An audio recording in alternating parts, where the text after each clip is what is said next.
Interesting stuff indeed. I think I'll just keep to the normal haircuts for now. But right now onto a rather feel-good story. Now it was our late Tata Madiba's dream that every single child in South Africa has access to quality education, and it doesn't matter their age, because this is where it becomes important.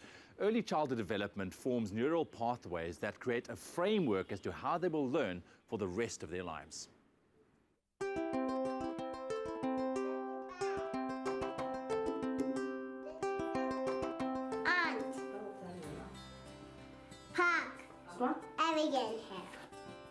At just 3 years old, Lynn can read big words thanks to an innovative learning program that has helped hundreds of children find their love of reading from an early age. South Africa have got a major crisis, literacy-wise.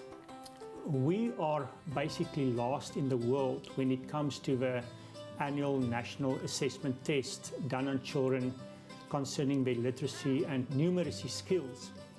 SmartBrain does two things.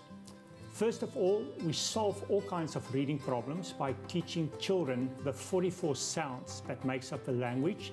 But secondly, we prevent reading problems from ever occurring by helping mothers and caretakers to start with their babies and start with their preschool children to lay down a good reading foundation so that their children can excel from a young age and never have to struggle with any problems at school.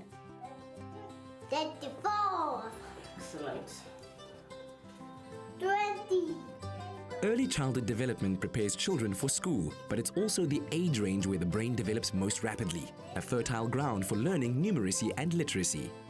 We're motivated by a child's ability to learn. We wanted it to be ready for school, and that's actually what motivated us to enroll in SmartBrain. She has responded very well, and the benefits has been her ability to remember the words, and especially in mathematics.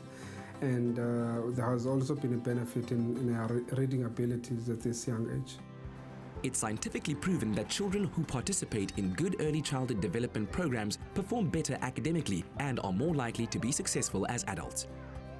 If a child enters grade 1, formal schooling, without the foundations, that child struggles. When those children get to grade 10, we see a huge drop-off in school attendance. And in South Africa, of every 100 children who start grade 1, only 50 make it to grade 12. And of that, only 30 pass. And the reason is lack of early learning opportunities. What's this? Teddy bear. Teddy bear. Pop. Well done. Butter. Well done. Learning at such a tender age isn't costly. Parents can create learning opportunities by engaging their child's senses and using meaningful interactions. A child needs to hear, a child needs to see, and a child needs to feel. And a child needs to hear that permanent voice of its mother all the time, teaching it, teaching it, teaching it. It's 15 minutes a day. That's all is required of a mom, to give the child the necessary foundation so that they don't battle in school. Every child is born with an enormous potential of 100 billion brain cells, and just waiting for a mother or a caretaker to start programming those brain cells. If I teach a baby 5 new facts, the brain can make 120 connections. So obviously, the more information I give to the brain, the more networks the brain can make, and the cleverer the kid will become. By investing in our children's early development, we don't only create smarter young people, but we also nurture an entire generation that loves to learn.